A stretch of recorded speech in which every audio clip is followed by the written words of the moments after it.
Hey, welcome back, everybody. Good afternoon. It is Mike, your host of Insider Secrets, and Insider Secrets is brought to you by My Core Intention. Hey, today my guest is going to be Andrew Stotz, and Andrew is joining us from Bangkok. Andrew, tell the listeners a couple of things that they're going to hear on today's episode. I think the two highlights of what you'll learn from this episode is I'm going to share 10 ways ethics adds value to you. And I'm going to talk to you about the importance of listening to your intuition, and that intuition is not emotion. Here's what I know today is we knocked this one out of the park. You guys are going to want to listen in inside. See you inside. Welcome to this week's edition of Insider Secrets, the show that turns multifamily investing into reality. Each show we interview guests who are seasoned professionals, actively closing and managing real estate deals. Your host, Mike Morawski, has more than 30 years of multifamily real estate investing and property management experience. Mike is the founder of My Core Intentions and has been involved in over $285 million of transactions. He focuses on helping you create short-term cash flow and long-term wealth. Here's your host, Mike. Hey, good afternoon, everybody, and welcome back. It is Mike, your host of Insider Secrets, and Insider Secrets is brought to you by My Core Intentions. And what I always like to ask, and I ask every week, is what are your intentions? Let me ask you, did you get up this morning? Did you sit down? Did you think through what you intended to get done today? I know you're probably listening to this. You might be at the gym. You could be in the car. You could just be hanging out. But were you intentional about your day today? When we talk about intentions, that's the way we scale our business. That's the way we take care of our life. That's the way we balance our family and our affairs. And those are the things that empower us and help us and create sound principles in our life. At MCI, we want to help you do that. So listen, I just want to encourage you to join in, listen in every week, and gain the knowledge, the experience that you can. As a side note, I'd like to invite you, please, to follow us on social media, Instagram, Facebook, LinkedIn, wherever you are. Please follow me on social media, like us, love us, subscribe to this channel on YouTube, and you'll continually get updates and everything that we're doing. And the newest thing that I'm really excited about is just say, hey, Alexa, play Insider Secrets, and you're going to get the current episode that comes up. Hey, but I am really excited, you guys, about today. And today my guest is Andrew Stotz. And Andrew is with us from Thailand. Hey, Andrew, say hi real quick before I introduce you. Hello there, everybody from Thailand.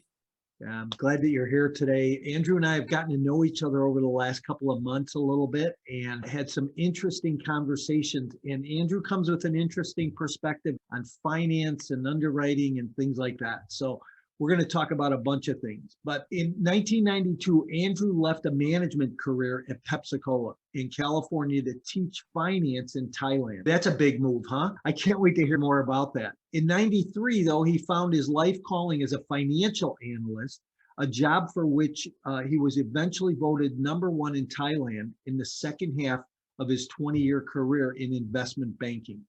Andrew was the head of research, leading teams of financial analysts. During that time, he founded Coffee Works, Thailand's leading business-to-business specialty coffee roaster, and served as president of CFA Society in Thailand. Andrew now runs a Stotz investment research firm, which provides research and research tools for institutions and high net worth investors. They help CEOs make their companies financially world-class. He's the author of 4 books and online courses. He lives in Bangkok with his 81-year-old mom, who attests that he still remains a financial analyst at heart. Andrew, welcome to the show.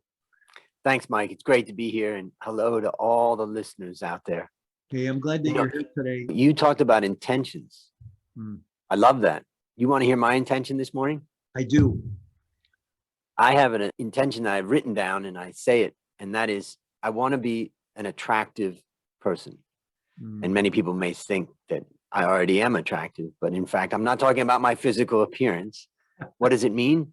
It means that I attract good things and good people. And every morning I say that to myself. And then I ask myself, what would it be that I would be doing if I was an attractive person? And here it is. Every day, I help one person step towards achieving their goals. The second thing is all my words are positive. And the third thing is I share my positive energy with one new person each day. And today, I am putting my intention into action here with you, Mike, and your listeners, because I am here to share my positive energy with one new person or many today. Man, that made the hair on my neck stand up. Thank you. We could probably end right there, and somebody could go back and listen to that a number of times and really gain some wisdom out of that. I always talk about, hey, knowledge is one thing, but it's the wisdom we gain from the knowledge, because we have to take the knowledge, put it into action, create the experiences, and get the wisdom from it. That's just so true, everything that you just said. My first question always is, one word, what makes you up personally and professionally? If you had to describe yourself in one word. I love that, question. And there's a great book called Your One Word. And I've thought about it a lot over the years. And my word is relentless. Relentless. That's good. That's really good. Hey, I want to just touch on one thing really quick. You alluded to it. You said, hey, good morning. But I just want people to understand the time difference here, right? So I'm in Chicago and it's 7:30 a.m. in Chicago. You're in Bangkok and it's what time now? 7:30 p.m. Exactly the other side of the earth. It's interesting. Probably 180 degrees apart from each other, huh? Just around the curve a little bit. My father used to say, if you move any further away, you'll be closer. Yeah. Isn't it funny? That's a great line. So Andrew, listen, I covered some highlights and it's all great stuff, that's for sure. And I'm really impressed to have you on the show because I know that you're going to be able to convey some great information for the people who tune in. But talk about your backstory a little bit. Where'd you come from? What's it been like for you? I grew up outside of Cleveland, Ohio, in a little town called Hudson, Ohio. And I would say middle class, maybe upper middle class. My mother was a housewife. My father worked at DuPont, and what would seem to be a pretty good life. And that's why everybody was confused when I started going off the rails with drugs and alcohol.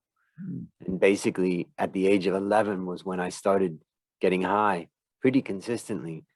And it's hard to even imagine when I see 11-year-olds these days, I just think, no, they couldn't be doing it, but I was doing it all the time. And basically, I got to a point when I was about 13, 14, just going into high school, where I was like out of control and my dad tried to subdue me. And I was in my room and I had scissors and I was cutting my nails. And my dad, I smashed out a window and all that. And I had these scissors in my hand and my dad came to subdue me. And when he did, I stabbed him in the hand with those scissors. Now, we're not talking about a mortal injury, but we're talking about an action that really terrified him. And he proceeded to go and call the police and said, I can't control my kid anymore. And my parents had me locked up at that age for incorrigibility. So I spent a couple of weeks in a little jail in Akron, Ohio. And then the judge said, would you guys like to go easy on him or you want me to go tough? They said, be tough. And so they put me in a foster home. So I was in a foster home in that summer. And then eventually I got out and I thought I'm gonna change my ways. And I tried to get clean. I tried to get sober, but I couldn't. So I was back at it. And then I had a few times that I tried to kill myself when I was young at age of 16, 17. And then I saw a friend of mine go into rehab and I said, look, I really need to get clean. And so I went to rehab. And I think I was just turning 17. And within 4 days of coming out of that rehab, I was on my knees begging a friend of mine for some marijuana, which he gave me. And then I was off to the races. I went off and then my parents got me into another treatment center in Louisiana. And basically, I'll just describe this moment. My parents gave me a one-way ticket from Ohio to Louisiana, and it wasn't an airplane ticket. It was a Greyhound bus ticket. My parents gave me just enough money to survive that trip. And my dad said it's about 2 blocks to the hospital from the bus station in Baton Rouge, Louisiana. I arrived there and I had spent all the money because I tried to buy beer and pot and whatever I could along the way, Nashville or all the different cities that I was going through. And I arrived and started walking to the hospital. And basically, it turns out it was 22 blocks, not 2. So there's this punk, skinny, white kid walking through a very tough Baton Rouge, Louisiana. And my parents said, look, if you can't make it, you can live the rest of your life down there. It's a one-way ticket. And I knew they were serious. I went into that rehab. I knew all the lingo, and I told me, look, you got 7 days to go through the evaluation. And if we decide that you're suitable for treatment, we'll admit you into the treatment center. Otherwise, we'll send you home. So I did everything I could to try to get in. And then on the night before of my last day, the counselors pulled me in and they said, Andrew, we have bad news. We're not going to accept you into the treatment center because you're just not ready. You think you know it all. You think you can do it. And I walked back to my room and I closed the door in my bathroom and I got down on my knees and I just sobbed. And all I can say at that moment is that I had no more answers. And that was the time that I surrendered. And that was September 15th, 1982. And that's when, amazingly, the next day, for some twist of fate, they allowed me in the treatment center. And then from that day forward to today, it's now been nearly 38 years that I've maintained that sobriety. And so my backstory is finding the 12-step program and applying that in my life and overcoming the challenge of that. And that really has defined who I've been over these years. So I would say that's my backstory, Mike. Listen, I have a couple of comments that I'd like to make. One is that had to be extremely tough on your parents. And at the time, I don't think we realized that, but being a parent today, and you see your kids go through struggles and tough times, you understand how tough it was on your parents. And the drugs and alcohol thing, I'm recovering as well, you know that. And in AA, at the beginning of every meeting, we read something called How It Works. And there's a line in How It Works that always gets me, and that is, it's cunning, baffling, and powerful. Because we don't know. And then as much time as we have, we only have that one day. It's only for today. I commend you and congratulations. And I'm glad that journey got you to, was the beginning of where you're at today. Yeah, well, that chapter is an interesting one. The part I like, it says, if we are painstaking about this phase of our development, we'll be amazed before we're halfway through. But I love that word painstaking. It's an old style word. But if you think about it, are we taking pains? And I think that for me, what that always taught me, that if you want something out of, whether that's a 12-step program or whether that's work or whether that's out of a relationship, you got to take pains. You have to put in the work to get the result. And I see a lot of people in this life that are coasting and they're doing okay, heads above water, and that's great. But if you really want to rise up spiritually, emotionally, mentally, physically, whatever it is, you've got to take some pains. And the benefit is that when you do that, the outcome that you get is beautiful. It can be very beautiful. One thing that occurred to me, just as a side note, is Bangkok can't be an easy city to live in and stay sober. I've seen a lot of people be eaten up by this city and by this country, and it isn't. I came to Thailand, I was 26 years old and I was 10 years sober. So I was prepared and I was focused on work and what I really wanted to do. Yeah, I think the lesson is that we can make it through any situation as long as we have our kind of our foundation, our spirituality, or whatever your foundation is for the listeners out there, whatever that is. It may be family, it may be friends, whatever that is, build that strong foundation and you can go anywhere. Yeah. So here's what I'd like to know. Let's back up and why'd you leave Pepsi? You obviously had a great career. Could have had a great career at Pepsi. Why'd you leave?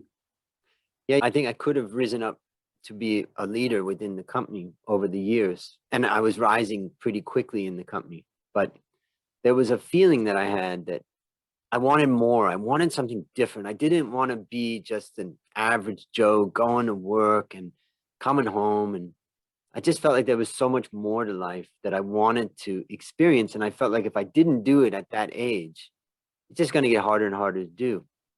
And I have to say, I had a girlfriend at the time who came to me one morning and she gave me a paper bag with a peanut butter and jelly sandwich in it.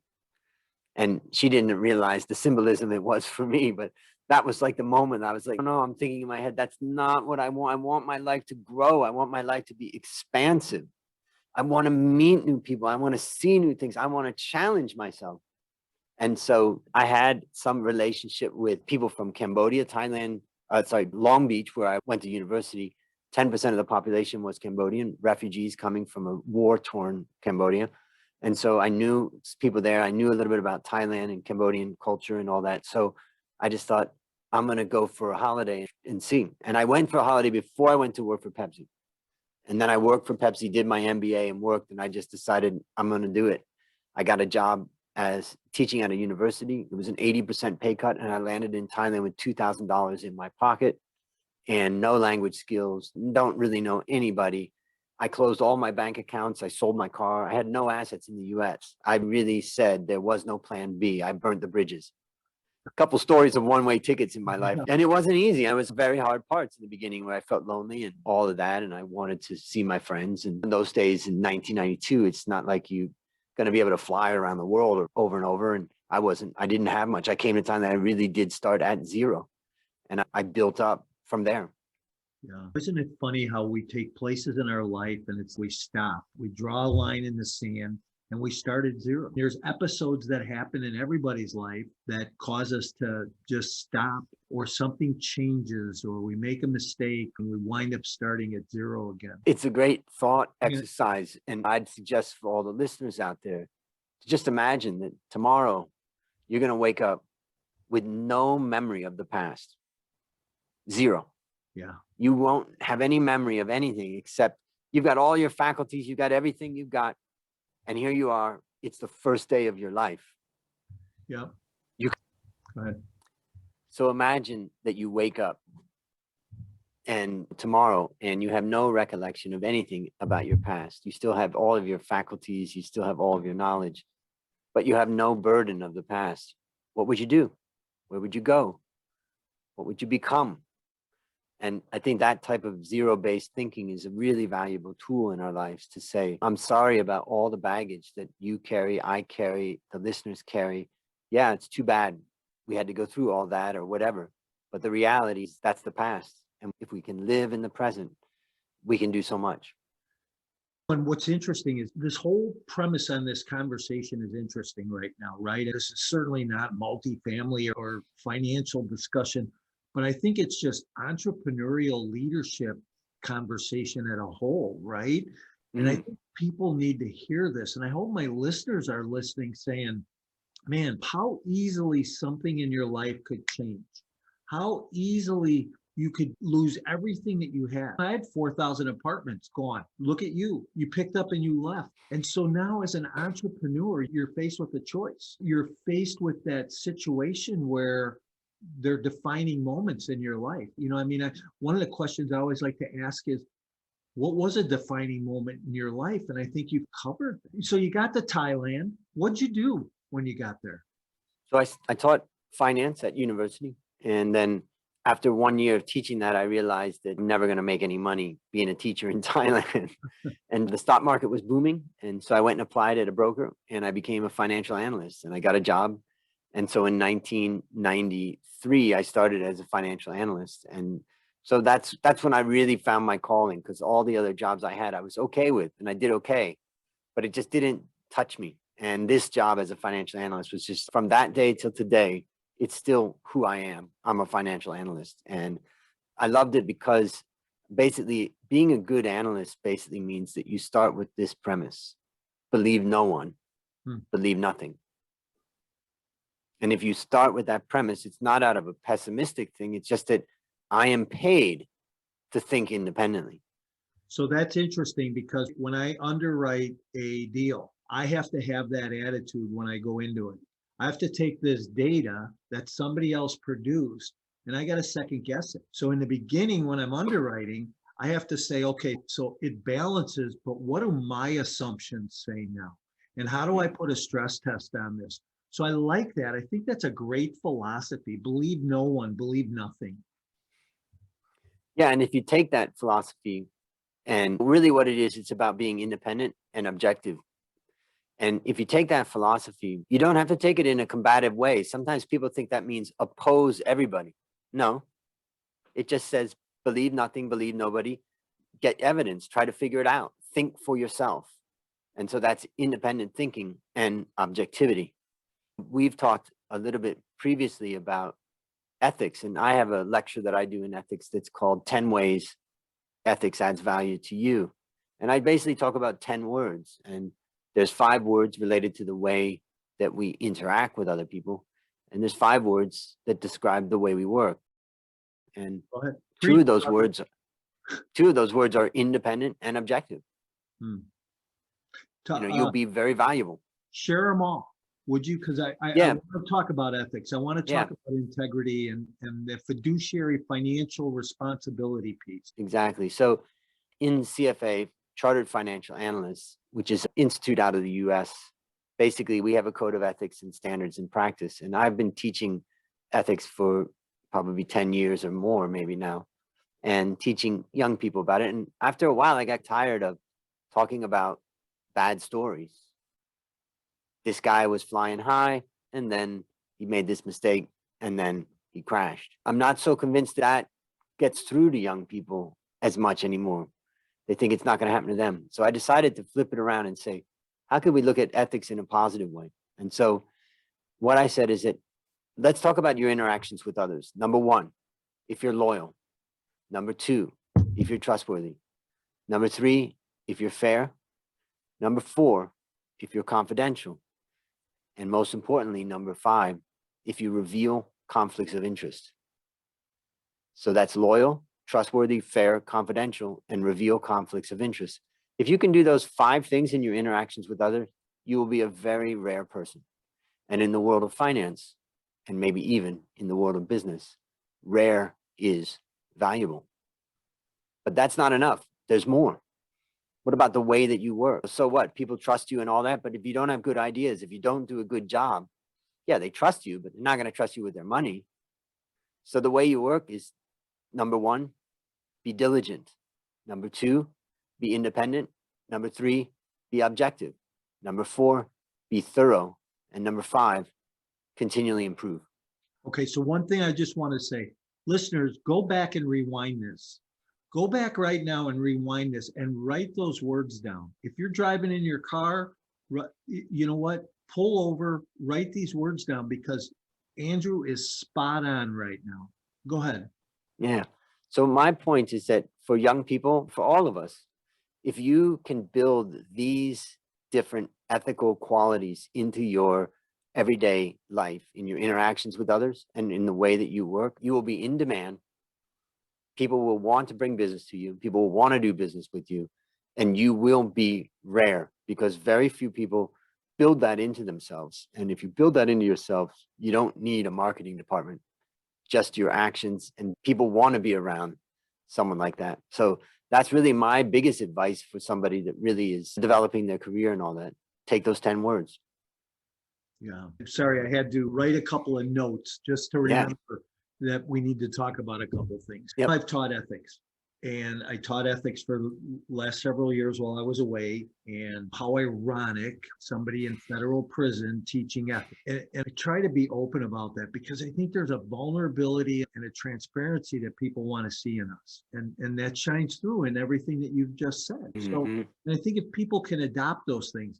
But here's one of the things that I would start my ethics course like this. And I want people to really just close your eyes for a minute. If you're driving, please don't close your eyes. But I want you to think this through. It's April, and you have gotten all your tax paperwork to your accountant for the previous year. And your accountant calls and he says, "Hey, Andrew, I noticed that you only took $700 on your taxes for travel, but the IRS allows you $2,500. And they'll never question it. They'll never go back and question it. What do you want me to do?" How do you respond to that? So it's interesting when you ask that question or start with that story, the answers you get. Some people say, "Geez, take the 2,500. Some people say, "Hey, you know what? Only the 700. That's all I spent." Some people say, "Hey, let's split the difference. Nobody will ever know, and it won't raise a red flag." But God, I spent so much of my life in that gray area. I choose not to do that anymore. And it sounds like that's where you're at too. And I love that. Yeah, I think when we're young, we have black and white. We see things in black and white. As we get older, we realize that there's more gray. But then as we get older, we realize actually there's really a lot of black and white. We know the line that we could be stepping over, and therefore, I think I've definitely become more black and white, even though I was gray at some point in my youth. But yeah, there's just a line, and you just got to stop yourself from going over that line. Yeah, for sure. So let me ask you this. How do you make high stake decisions based on who you are at the heart and soul and your head? We're all, as CEOs, as entrepreneurs, men, women, running companies, running teams, everybody is faced with choices and decisions that sometimes are really tough. So when you're faced with a high stake decision, how do you make that? I think the best way to explain this is tell you a story. In my business, Coffee Works, my business partner, Dale, who grew up also in Ohio with me, he got an opportunity to expand our business into Vietnam. So we were going to go from Thailand and expand into an office in Vietnam. And maybe that would lead to other countries around the region, and that could make us more valuable and all of that. And so basically what we decided was that we would have a meeting in about 3 months once he's gathered all the information that he could get to try to assess it. And we met on one Monday night at the office. Everybody left. We went into a conference room, and he basically presented the idea of, here's what we could get from this.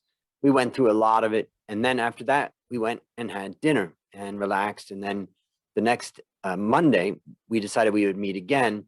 And then that's the time that he made a presentation about all the risks involved. So basically, my biggest advice about making decisions, particularly in the field of business, is try to separate the thought process or the research process into two parts. First, return, the upside. And second, the risk. When you split that and you make a decision by splitting it, it takes away a lot of the personal pressures that we feel like he could have felt trying to defend the numbers that he was promoting. But when we went to the second meeting and we agreed that we were going to talk about risk, it gave us permission to talk about all that could go wrong and the cost benefit of the decision. In the end, we decided not to expand to Vietnam. But that simple tool of separating your decision process on risk and return, I believe, is one of the most valuable things that I've found in my life. I don't know that it's ever easy. And it seems the harder the decision and the more ethical the decision, the tougher it is. I want to go down a road here a little bit. So this show's Insider Secrets. We talk about multifamily, and I want you to talk a little bit about this. And I don't know, maybe you can, maybe you can't, but when I underwrite a deal, or any of the multifamily people listening, we underwrite deals, and we get what's called an offering memorandum. That's the notes, that's the financials, that's everything that comes from the broker, the seller. And that tells the story about the property. And it tells what the potential is, the pro forma is. Now, I have a tool that I use, and my coaching clients all get this tool. And this tool, it's a robust, expansive Excel spreadsheet that you put some inputs in, and it spits out all this data. Invariably, and I just did this morning, this is why it's fresh on my mind. I underwrote a deal this morning, and I'm looking and I'm going, man, why is my math not lining up with the OM? I find mistakes in the broker's OM. And I invariably find those mistakes, and it's almost like they are trying to make something look better than it really is. Hey, let's just a couple of bips here, increase the monthly cash flow. Let's increase the NOI. Let's increase the rent. Let's decrease the expenses. Because then when I look, I go, man, why does it not balance? And then when you figure out where it's out of balance. So from an ethical perspective, I want people to be aware of this and to make sure that they're paying attention to these types of things. And I'm not going to make a lot of broker friends right now with this whole conversation, but that's okay, because I think that we all have to be aware of that kind of stuff. How do you speak to that? On my podcast, I've interviewed now, on my worst investment ever, I've interviewed almost 400 people, and they tell their story of their worst investment, how they went into it, what happened, what did they learn from it? And I guess there's one thing I would say that I've taken from that I can offer in this case, and that is understanding about intuition. And intuition is that like momentary feeling. I think for the listeners, if you think about it this way, that time when you've done something wrong, and all of a sudden at the moment that you've done something wrong, like sweat comes out of your head, like you feel that rush. That's an example of intuition. It's very different from from a feeling such as fear or anger or something. That's different. Intuition is that momentary tickling at your senses. And so what I would say is that the most important thing I've learned from all of my guests is the idea that pay attention to your intuition, because that can provide a lot. And you've described some of what's going on in this, case that you've just described. Some of that is initial intuition. Don't just override it. Listen to it. Yeah, boy, what a lesson for everybody to learn. Listen, we have flown through this thing this morning here. I can't even believe what time it is. But hey, talk a little bit about your books, your courses, what you have going on. I was on your podcast. I love that whole premise about your worst investment ever, right? Yep. Basically, for anybody that's interested, you can go to myworstinvestmentever.com and you can listen to any of the podcasts. But if you go there, join up in the membership and you'll get a 25% discount on all my courses. And basically, I have books that I've written and courses I've written. But I would highlight one of them, and that is my book called How to Start Building Your Wealth, Investing in the Stock Market. When you think about real estate, in some ways, you can say that real estate is a business. It's not as an investment like you're a neutral investor and you just get out or get in like you can with the stock market. It's a business. But what I try to teach people in that book and what I've learned over the years is to think of creating wealth and growing wealth as two separate things. You create wealth through your business and you grow wealth through the stock market or through your investments, let's say. And so what I teach in there is how a beginner can get started in the stock market. And I wrote that book and that course for my 5 nieces. And when they turned 18, I gave them each $3,000 and helped them set up an investment account and then tried to get them started. And so that course has a Facebook group and we talk about getting started in investing. And really, investing is pretty simple. You got to pick a long-term time horizon and steadily contribute. And most people don't think long-term and they don't get started. And so part of that is just trying to help people do that. I have other courses, but that's one I think I would highlight for your listeners. That's awesome. And I want people to go there and I want people to go to your website. So how do people find you, Andrew? So basically, if you go to myworstinvestmentever.com and just go to the About page, you can click there and send me a message. The message there goes directly to my personal email and I will respond. Thank you. Hey, I appreciate you being here. Any last closing thoughts or advice that you would give anybody coming into the real estate investing space today? I think that message about listening to your intuition, starting to build awareness of your intuition, can serve you not only in real estate, but also in relationships and in so many other places. So remember, intuition is not emotion. It is a separate thing. Yeah. And learn to pay attention to it. Yeah, very cool. Thank you. Hey, I appreciate you being here today. Everybody, make sure that you go back and listen to this a couple of times. There's so much meat here that this is really good stuff. Andrew, thank you so much for being here. I know that you're probably going to go relax a little bit now after a long day, and certainly look forward to staying in touch and continuing to build this relationship. We'll talk with you soon. Thank you. Great. Thank you. Bye, everybody. See you next week. Thank you, Mike, and thank you for joining us for another great episode of Insider Secrets. As always, Insider Secrets is brought to you by My Core Intentions. Join us on social media and visit mycoreintentions.com, where you can get expert coaching on all things multifamily investing and property management. We're looking forward to having you back again next week for more Insider Secrets.